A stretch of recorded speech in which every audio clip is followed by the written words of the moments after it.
अब आपको एक सावधान करने वाली खबर। 2011 में जब अमेरिका ने 9/11 हमले के मास्टरमाइंड और अलकायदा के चीफ ओसामा बिन लादेन को मारा था, तो गिलानी ने उसे शहीद बताया था और लोगों से भी लादेन को श्रद्धांजलि देने के लिए तब कहा था। ऐसे थे गिलानी। आज लादेन और गिलानी दोनों इस दुनिया में नहीं है, लेकिन कश्मीर के नाम पर आतंकवाद और अलगाववाद आज भी जारी है और अलकायदा ने एक नया स्टेटमेंट जारी किया है और यह स्टेटमेंट ऐसा है जिससे आपको भी आज सावधान रहना होगा। अलकायदा ने एक बयान जारी करके कश्मीर को आजाद कराने की कामना की है। अलकायदा के एक स्टेटमेंट की कॉपी आज मेरे पास है, जिसमें लिखा है कि वो अफगानिस्तान की आजादी के बाद अब दूसरे स्टेज में इराक, सीरिया, यमन, उत्तरी अफ्रीका, सोमालिया और कश्मीर को आजाद कराने की इच्छा रखता है। अलकायदा लिखता है कि इन तमाम देशों में मुसलमानों को कैदी बनाकर रखा गया है और मुसलमान आजाद नहीं हैं और ये लोग अब दुनिया भर में जहां जहां मुसलमानों पर अत्याचार हो रहा है, अब मुसलमानों को आजाद कराएंगे।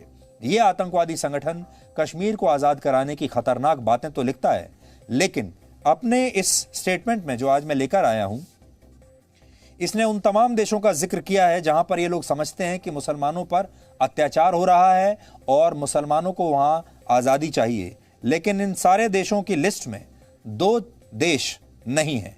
एक, उन्होंने चीन के वीगर मुसलमानों का कोई जिक्र नहीं किया है, जबकि चीन में मुसलमानों पर दिन रात अत्याचार हो रहे हैं। और रशिया के कब्जे वाले चेचनिया की बात भी यहां पर उन्होंने नहीं की है, जहां लाखों मुसलमानों का दमन किया जा रहा है। यानी इन्होंने पूरी दुनिया में एक तो चीन को छोड़ दिया और एक रशिया को छोड़ दिया। इन्हें नहीं लगता कि चीन में मुसलमानों पर कोई अत्याचार हो रहा है, या हो भी रहा होगा तो ये उसके खिलाफ आवाज नहीं उठाएंगे।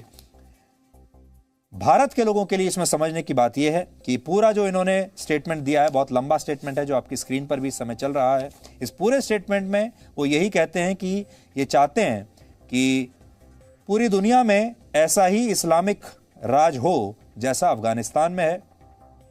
ऊपर ही इन्होंने लिखा है, कांग्रेचुलेशंस टू द इस्लामिक उम्मा on the victory granted by Allah in Afghanistan, ऐसा उन्होंने लिखा है। लेकिन आज हमारा सवाल यह है कि अफगानिस्तान में जो कुछ हुआ है, अगर ये अल्लाह की जीत है तो अफगानिस्तान में जो लोग मर रहे हैं, अफगानिस्तान से जो लोग भागकर किसी दूसरे देश में चले गए अपनी जान बचाकर, और जो लाखों लोग भाग जाना चाहते हैं, क्या अल्लाह उनके साथ नहीं है? क्या जो लोग भागना चाहते हैं अल्लाह उनकी मदद नहीं करेगा? क्या वो इस्लाम नहीं मानते? तो अब अफगानिस्तान में एक जो बड़ी स्थिति पैदा हो रही है वो ये है कि मुसलमान ही मुसलमानों को मार रहे हैं और दोनों ही इस्लाम को मानते हैं। अत्याचार करने वाला भी इस्लाम के नाम पर अत्याचार कर रहा है और इस्लाम को मानने वाले लोगों पर ही अत्याचार किया जा रहा है। बड़ी बात यह है कि इस्लाम इन दोनों में से किसके साथ रहेगा? इस्लाम तालिबान के साथ है या इस्लाम उन मासूम नागरिकों के साथ है जिनकी हत्याएं की जा रही हैं और जो अब अपनी जान बचाकर भाग रहे हैं? क्या वो मुसलमान नहीं है? क्या वो इस्लाम को नहीं जानते? और जो इन्होंने कहा है कि ये अल्लाह की जीत है, तो अल्लाह अपनी जीत किस में देखता है? अल्लाह की जीत तालिबान में है या अल्लाह की जीत अफगानिस्तान के आम लोगों में है? इससे पता चलता है कि इस तरह के आतंकवादी संगठन अपने राजनीतिक मकसद पूरे करने के लिए ही कट्टरपंथ और जिहाद करते हैं। और यहां पर इन्होंने साफ लिखा है कि हम कश्मीर जो है उसे ऐसे लोगों के हाथ से आजाद कराना चाहते हैं जो इस्लाम के दुश्मन हैं। रशिया और चीन ऐसे 2 बड़े देश हैं जो तालिबान के साथ हैं, इसलिए ना तो तालिबान इन देशों के खिलाफ जाएगा, ना ही दूसरे आतंकवादी संगठन ऐसा करेंगे। अलकायदा का चीफ इस समय अयमान अल जवाहिरी खुद पाकिस्तान से ऑपरेट कर रहा है। पाकिस्तान को चीन का खुला समर्थन है, इसलिए अल जवाहिरी भी चीन और रशिया में मुसलमानों के दमन पर कभी कुछ बोलेगा नहीं। यानी ये कट्टरपंथी ताकतें मुसलमानों के प्रति भी ईमानदार नहीं है। और दिलचस्प बात यह है कि अमेरिका ने 20 साल पहले इसी अलकायदा के खिलाफ इतनी बड़ी जंग छिड़ी थी और इसी जंग को लड़ने के लिए अमेरिका के सैनिक अफगानिस्तान में 20 साल रहे और आज अमेरिका जब वापस भागकर जा चुका है, अलकायदा दोबारा से वही स्टेटमेंट दे रहा है जो वो पहले दिया करता था। भारत के लिए इसमें चिंता की बात यह है कि अब अलकायदा जिहाद के नाम पर कश्मीर में आतंकवाद फैलाएगा। आज अगर दुनिया की किसी भी कट्टरपंथी ताकत को देखेंगे तो आपको पता चलेगा कि इनका एक ही मकसद है और वो है गजवाए हिंद।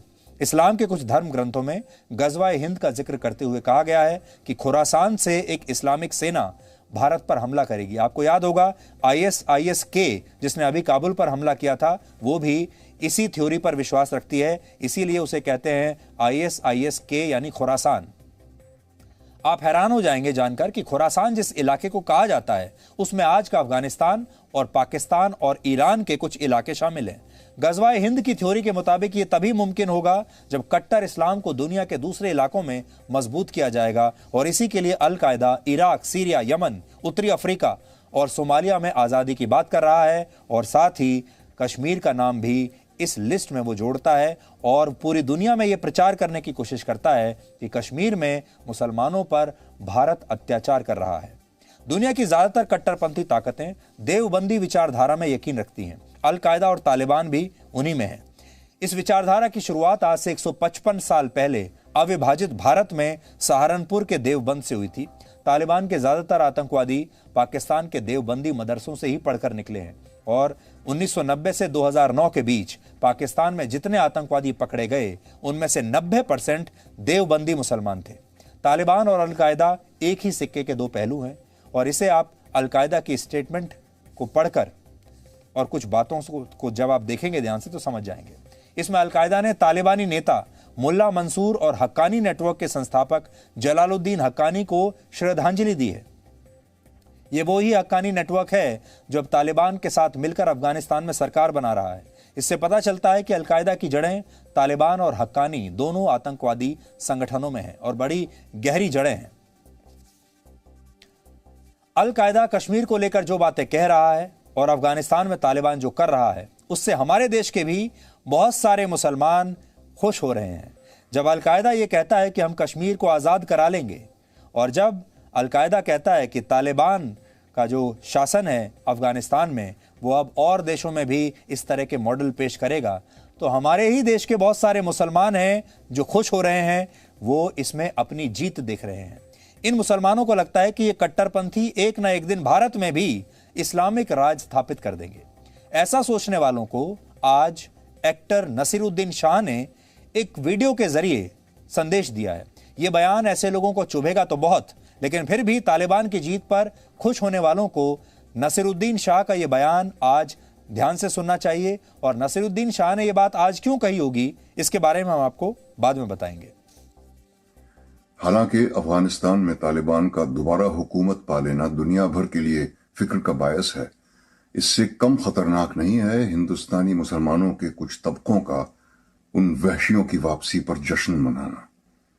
आज हर हिंदुस्तानी मुसलमान को अपने आप से ये सवाल पूछना चाहिए कि उसे अपने मजहब में इस्लाह, रिफॉर्म और जिद्दत पसंदी, मॉडर्निटी चाहिए या पिछली सदियों के वहशीपन का इक़दार, वैल्यूज। मैं हिंदुस्तानी मुसलमान हूं और जैसा कि मिर्जा गालिब एक अरसा पहले फरमा गए हैं, मेरा रिश्ता अल्लाह मियां से बेहद बेतकल्लुफ है। मुझे सियासी मजहब की कोई जरूरत नहीं है। हिंदुस्तानी इस्लाम हमेशा दुनिया भर के इस्लाम से मुख्तलिफ रहा है और खुदा वो वक्त न लाए कि वो इतना बदल जाए कि हम उसे पहचान भी ना सकें।